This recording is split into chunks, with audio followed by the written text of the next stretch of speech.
I really like to sew, but I'm not patient enough to spend months on a project. Quite by accident, I started to design a quilt with columns instead of blocks. Then my mind began to spin with ideas. Welcome to the third program of Quick Column Quilts. The wind chimes hanging from our deck served as the inspiration for this quilt by the same name.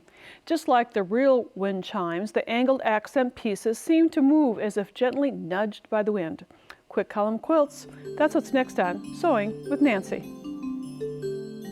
Sewing with Nancy, TV's longest-airing sewing and quilting program with Nancy Zieman, is made possible by Baby Lock, a complete line of sewing, quilting, and embroidery machines and sergers. Baby Lock, for the love of sewing. Madeira, specializing in embroidery, quilting, and special effect threads, because creativity is never black and white. Koala Studios, fine sewing furniture custom built in America. Clover, making a difference in sewing, quilting, crafting, and needle arts for over 30 years. Amazing designs and Class A needles. The colorful accent pieces of the wind chime quilt were found mainly in my fabric stash. I started with this fabric. This is all I have left at this point. A print that had, or a stripe, that had many different colors in it that allowed me to choose other colors from my stash to include in this quilt. And as we go to the quilt, you can see the big stripe piece and how when I was auditioning fabrics, I chose geometric prints that had kind of a modern feel because this is the way this stripe works. And you can see how I came to choose some of these fabrics. Honestly, I had other fabrics that I was working with, but they just didn't look right after I cut them out. So this is a very visual process. A hint I have for working with dark colors, intensely dark colors, for example, this polka dot with a black background, I like those in smaller portions. I think they have more pop to the quilt when they're not in big, strong elements. And the larger pieces have a lot of white background or have some air with them. The background fabric I ended up purchasing and used, obviously, the aqua or turquoise color. And the columns are this. They have a wind chime column next to a narrow column. And here's the wind chime column, and it has the background fabric in it. And then there's a solid strip of just the background fabric, giving these chimes the floating effect. That's why I called it wind chimes. There are 3 sizes of crosswise strips of fabric that I cut: 2.5, 3.5, 2.5, 4.5, and 6.5. So I've cut many strips throughout this program, so being the last program, I'm not cutting the other 2. And if you missed the first 2 programs of this series, you can always watch them online at nancyzieman.com or on a DVD. So here are the crosswise strips, and then you're going to be cutting a lot of background strips the same size: 2.5, 4.5, and 6.5. We're going to angle cut these, but before angle cutting, we're going to sew each strip into a tube. And here you can see I've met right sides together, and then with a 1/4 of an inch seam allowance, just chain stitched the fabrics in the tube. And you do the same with your accent pieces and clip the threads between the tubes. This tube has been turned right side out, and we're going to do the angle cutting. Now you may wonder why I'm sewing it into a tube and then cutting it apart. Why not just cut the ends? Well, I found that I was wasting a lot of fabric. For example, if you would just cut off the angle, you'd be wasting, well, this is how it would be. You'd be wasting quite a bit of fabric. And I was using scraps, so I needed every morsel that I could handle. So I'll show you what I did for these. And, you know, truth be told, I don't sew all these things. My staff and I work together on this, but I say I because it's the collective I. So here we have the right side of the fabric that's rolling down my table. Let's do it one more time. Here we go. And just a single layer, you're going to cut it first.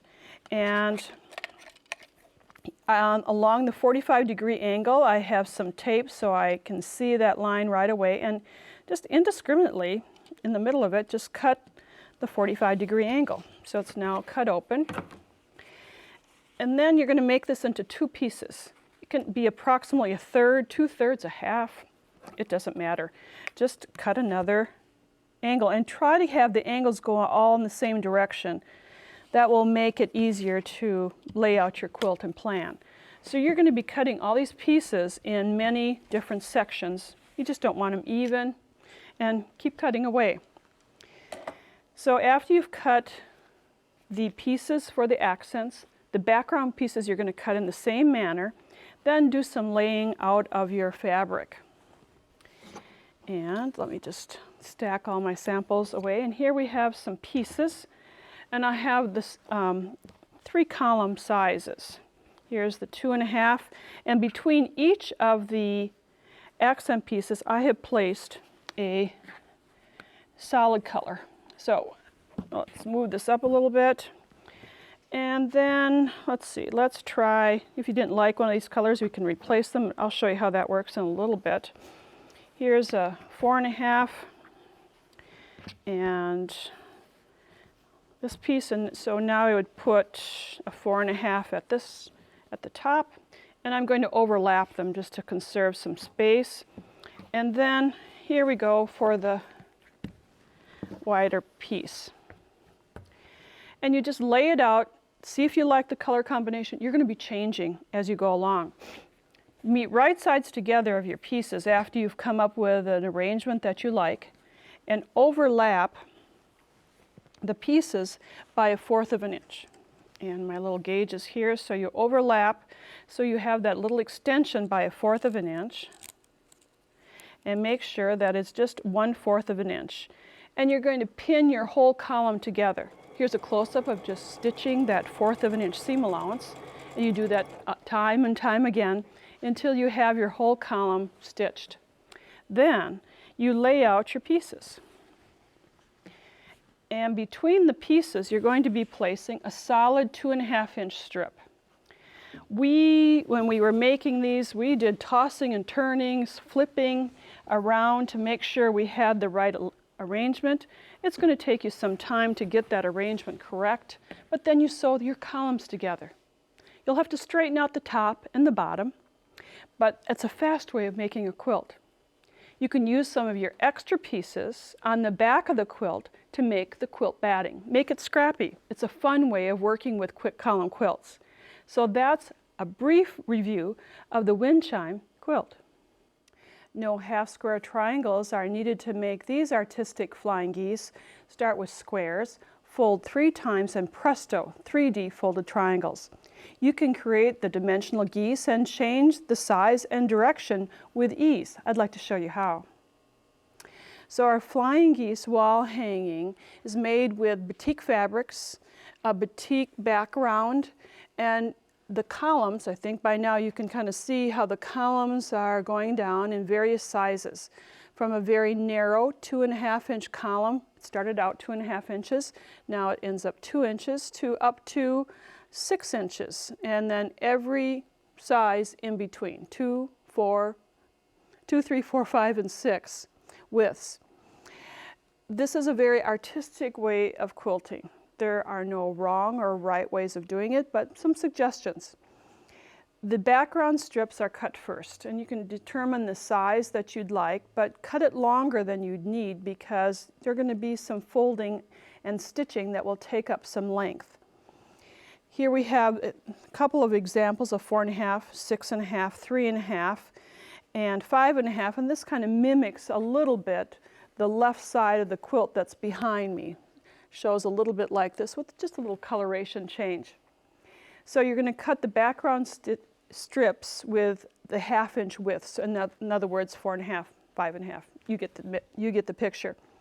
Now the dimensional geese are made with squares, but rather cutting them the same size as the background, they're going to be cut 1/2 inch smaller. So for a 4.5 inch strip, all your squares would be cut 4 inches. Here they'd be cut 6, 3, and of course, in this instance, 5. The fabric is going to be folded in half, meeting the wrong sides. And now I'm just going to finger press this, and then fold the centers to the middle. And now I'll really press this, but I'll just finger pressed right now, and then take it to the ironing surface and do the final pressing. So that was 3 presses, as I mentioned earlier. That's what it would take to create the triangles. Perfect project for someone who has never made triangles before, because if you can fold and press, you can make triangles. So here you go. Here's the triangle made. So you're going to make a lot of flying geese. On the background strip, it's now time to mark placement. Now, if you'd like to copy the quilt that's behind me exactly, it's in the book that accompanies today's program and gives all the dimensions, but yet you can make it any dimension, size, spacing that you'd like. The keys are to mark horizontal lines, making certain that they're square with the fabric, and there has to be distance between the points, at least a half of an inch, and you can make it much greater than that. You can have, space close together, far apart, staggered. The choice is yours. Then after you have positioned them and centered the geese in the middle, then meet right sides together, align the edges, and place a pin. And you want to make sure you're snug around that fold, because that fold is going to enclose the raw edges of the square. And here I'm stitching just 1/4 of an inch seam along the edge, and you keep doing this down the edge. Now when we go to this narrower 3.5 inch width, I'd like to show you that after taking up a seam of 1/4 of an inch or 1/2 of an inch each time, notice how much it shrinks. So that's why you have to cut this seam longer, or this strip, longer. And then I'm going to press this the way that I'd like my geese to be flying. Now you could have them fly either way. Now's the time to decide which way you're going to have them fly. After you get all of your columns stitched, you're going to meet right sides together and sew the vertical seam. We had this professionally stitched or long arm quilting that the stitching between the spaces picked up some of the designs from the boutique. It had a kind of a flight design. I mean, they have many interesting designs that you can place in here. You have the option to add a nice narrow little border, inner border, and then an outer border. I like the lighter outer border, just gives it some air, you're not closing in. And since these are flying geese, you can see what a pretty design this has. So up or down, make sure that you stitch down the middle of the triangles to hold the points in place, and place in your home in a place where you can enjoy it. This double-sized quilt may look difficult to make, but not so. The darker squares float on the light background of the quilt top, made with some creative cutting and sewing of crosswise strips. Not to worry, you will not be required to cut squares and piece with rectangles. I've opted for a quick way of making a column quilt. When I looked at this quilt, I thought, I don't think in all my years of sewing and quilting I've made a quilt with white background before, but it's quite brilliant. The royal blue squares really pop out, and if you followed throughout this 3-part series, you know that the columns just follow along down with a 2-inch square and then a solid white strip, a 4.5 inch square with a different spacing between the blocks than the 2-inch, then another spacing square or narrow strip, and then these happen to be 6-inch squares. And I've scattered them in different heights, in different positions. There's really nothing perfectly symmetrical about this. It's the floating square quilt. I like it, it's fresh. And if you're wondering how we're going to get these squares in the middle of the rectangles, we're going to make stratas. And a strata is a term used to stitch 2 or more crosswise strips together. We'll start with a 2-inch block. We're going to start really with a 2.5 inch crosswise strip. So whatever color you'd like for your floating squares, this is 42 or 41 to 42 inches of the crosswise fabric, cut 2.5 inches wide. And then for this particular background, I cut 12.5 of the white background. Now I charted this out on a piece of graph paper. You can make it any size you'd like. just use this concept. So 2.5, 12.5. And they're going to be sewn together, right sides together along the edges, and you'll see that piece in a minute. For the 4.5-inch size, the block or the strip was cut 4.5 inches of the royal blue. I used 8.5 inches, and I have my little numbers written on here so I could remember. So 4.5 with an 8.5. Then the larger blocks, this is a 6.5-inch and a 10.5-inch background strip. All 3 stratas are sewn in the same manner, right sides together, 1/4 of an inch seam, and then you press the seams toward the darker fabric, which in this case, of course, is the royal blue. And then we're going to do some cutting of strips. And I have smaller stratas to show you, but here we go. This is the 2.5 with the 12.5-inch white background. I have the edges straight and square. We'll overlap the two together. For cutting the strips or subcutting them, whatever size you cut the floating block, in this instance 2.5, that's what you're going to subcut this long length. So I'll get my ruler lined up at 2.5 on the mat as well as with the fabric. Make sure we got it straight, and then subcut. When you're working with the 4.5-inch, you'd fold it right sides together and cut 4.5-inch strips. And the same principles apply when you're working with the 6.5-inch blue strip. You'd cut 6.5-inch subcuts. And now we're going to create the floating columns. And as soon as I lay this out, you'll get it if you haven't figured it out already. If we place these end to end, you can see how this would be sewn together, how the columns come to be. And when I sew these together, I usually do it in pairs. I meet opposite color ends together, and then this would be the same way, opposite color ends together. And if you had them lined up, you could chain stitch together, open up, and then put these two together again. So you're just making one long 2.5-inch strip, one long column that you can see right in this area. Do the same thing with all colors, not all colors, all sizes, 4.5 and 6.5. And then do the layout. And I have the layout ready. And here's where you're going to maybe get a quilting buddy to come over and ask him or her to help you lay this out. It's kind of fun to do some adjusting. There's no right or wrong answer here. Here's the larger 6.5, and I'm going to place down a 2.5 and then a 4.5. Between the columns, I've been consistent and cut just white strips that are 4.5 inches. Now you don't want the blocks necessarily to line up exactly across from each other. Sometimes we found that we flipped the columns. You can adjust these. You'll have to straighten out the end.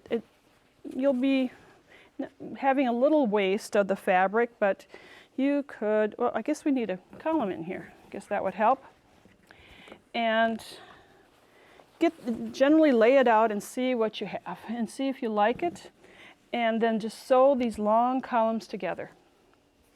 And pretty simple. Just by making the stratas, cutting the stratas the same width as you cut the predominant floating square, sewing those subcuts together end to end, and presto, this is the layout. Make it sporadic, make it linear, the choice is yours, whatever you'd like. I chose not to put a border around it, just to have it be open and free, a little bit more of a modern look, but I'd like to try it next in a different color combination or even in a print. It would make a total change, but you'd use the same technique. A floating column quilt. I hope you'll give it a try.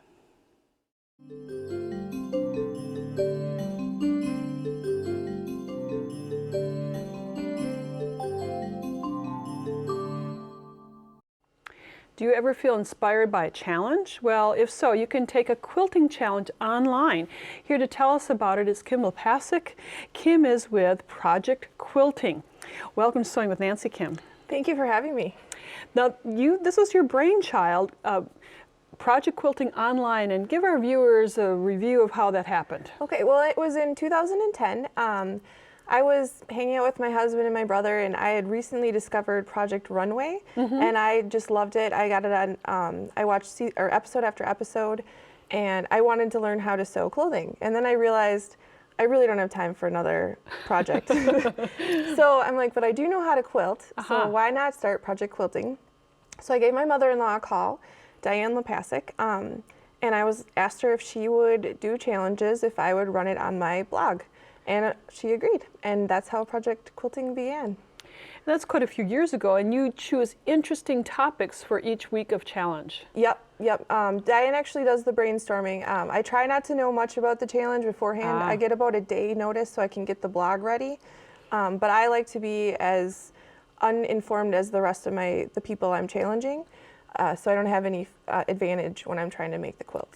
Now, these are not necessarily bed quilts. No. They can be small, anything that is physically quilted. Quilted, or it could just patchwork is one of our options. Like we've had people make skirts. Oh, sure. Yeah. The big challenge about Project Quilting too is you only have a week to do the challenge. Aha. Now, a week is not very long, but yet what great things. This challenge was entitled, tell our viewers. My favorite color. So here's a cute table runner. So you could pick one color and white you could put together in the quilt. And there could be different shades of that color. So this one was done by my mother-in-law, Diane. I did challenge her because she's been doing the challenges for so many years, giving the challenges, but she never actually had a complete one herself. This was the first one she tried to fit in. And of course, she was at a conference that week. There was a ton of challenges in her life outside of the quilt she had to finish. And here's a quilted piece, but this is the pillow. I made this one, and that one I didn't have a lot of time either that week, so I knew I needed to keep it simple. That's one of the things, you look at your week and you decide how much time do I have to work on this piece. Now, we don't have lots of samples here because the entrants are from online. They're online, so there is no boundary on who can participate. We actually have had participants from 38 different states, 4 provinces, and 7 other countries. So this has gone worldwide. Well, it's quite exciting. Now, we would like to show a couple of other challenge topics. One is architecture. Architecture. That was the first challenge in season 3. It was one of my favorite challenges of all of Project Quilting. The pieces people came up with were just inspiring because architectural's got so many different shapes and patterns in it that you could really do a lot of different things. And you were inspired by this photo. Yep. Bare bones of a barn. Yep. Actually, the challenge came out, and I thought in my head, I'm like, oh my goodness, there is a barn down the road that's getting taken down. Oh. Honey, watch the children. I have to go take a picture.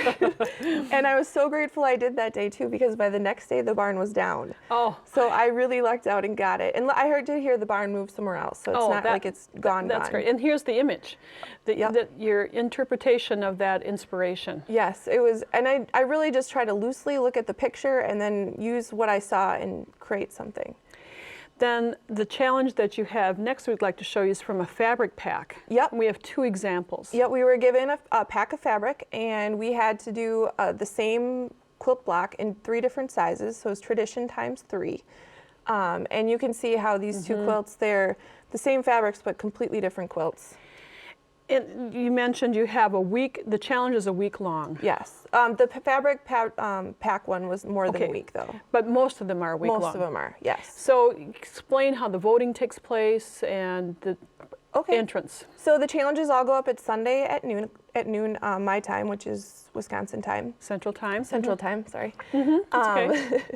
And you have until noon the next week to finish the challenge. So you have 7 days. I do like to do countdowns so you're aware. And it sort of helps too if you have some time zone issues. I try to hint like how much longer there is going on. You get a week, then we have a week break because everybody needs to breathe again and actually maybe do some dishes, the laundry. Well, isn't that fun? This is a fun thing, Kim, and thank you for being with us. I'm inspired to maybe do that in who knows when. Yeah, I would love it. Okay, well, come back and tell us more about it sometime. Anytime. Thank you so much. You're welcome.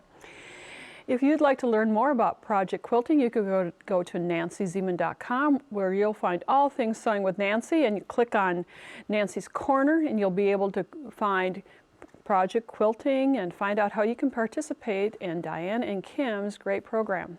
Well, this wraps up the 3-part series on quick column quilts, and I hope you enjoyed that and maybe do that in a challenge. Thanks for joining me. Bye for now. Nancy Zieman has written a book entitled Quick Column Quilts that includes instructions for 13 quilted projects and all the techniques featured in this 3-part series. It's $18.99 plus shipping and handling. To order the book, call 800-336-8373 or visit our website at sewingwithnancy.com/2804. Order item number U8743, Quick Column Quilts. To pay by check or money order, call the number on the screen for details.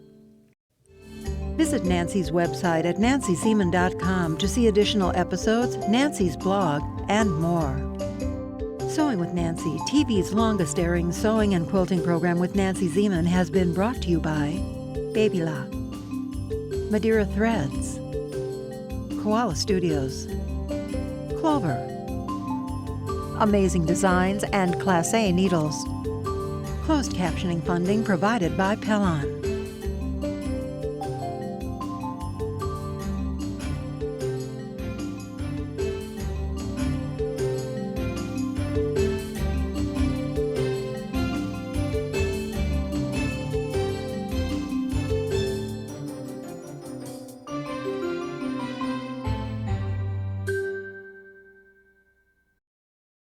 Sewing with Nancy is a co-production of Nancy Zieman Productions and Wisconsin Public Television.